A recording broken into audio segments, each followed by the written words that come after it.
আদালতগুলিতে আইনজীবীদের স্বার্থ রক্ষা সহ রাজ্যের নিপীড়িত ও অত্যাচারিত জনগণের কাছে আইনি সহযোগিতা পৌঁছে দেওয়ার লক্ষ্যেই ত্রিপুরা বার অ্যাসোসিয়েশনের নির্বাচনের প্রতিদ্বন্দ্বিতা করছে সংবিধান বাঁচাও মঞ্চ।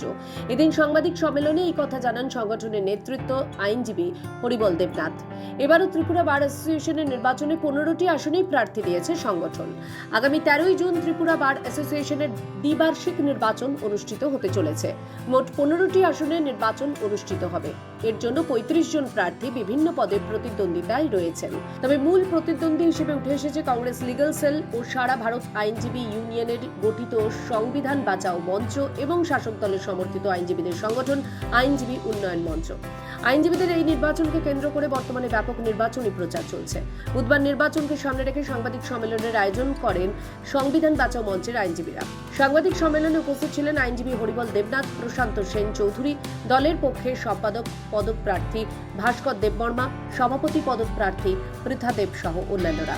সাংবাদিক সম্মেলনে সংগঠনের পক্ষের আইনজীবী হরিবল দেবনাথ জানান, আসন্ন নির্বাচনে সংবিধান বাঁচাও মঞ্চের প্রার্থীদের জয় নিশ্চিত। মঞ্চ আগামী দিনে আইনজীবীদের স্বার্থ রক্ষার পাশাপাশি রাজ্যের বঞ্চিত এবং লাঞ্ছিত জনগণের কাছে বিচার ব্যবস্থা পৌঁছে দেওয়ার লক্ষ্যে কাজ করে চলবে। এবারের যে নির্বাচন আগামী 13ই জুন আমাদের নির্বাচন হবে। 2024 সালে নির্বাচন ছিল, 2 বছর পর পর নির্বাচনটা এখন অনুষ্ঠিত হয়।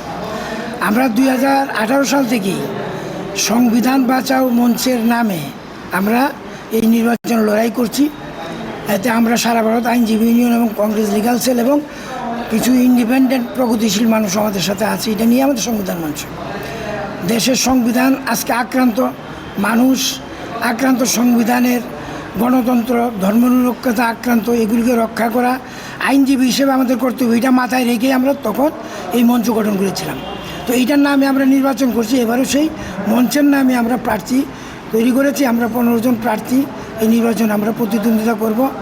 এই প্রতিদ্বন্দ্বিতার মধ্যে প্রেসিডেন্ট হিসাবে আমরা একজন মহিলা পৃথা দেব পাল এবং সম্পাদক হিসেবে ভাস্কর দেব বর্মা, দুইজনই আমরা এই পদে দিয়েছি। বাদ বাকি যারা আছে অন্যান্য নামগুলি আছে সবকে, যাদেরকে আমরা প্রার্থী করেছি তারা সব দিক থেকে বিচার বিবেচনা করি আমরা মহিলা, এসটি, এসসি, প্রবীণ, নবীন সমস্ত মিলিয়ে আমরা এই প্রার্থীদের করেছি। সাংবাদিক সম্মেলনে বক্তব্য রাখেন আইনজীবী প্রশান্ত সেন চৌধুরী, নির্বাচনের সম্পাদক পদপ্রার্থী ভাস্কর দেববর্মা সহ অন্যান্যরা।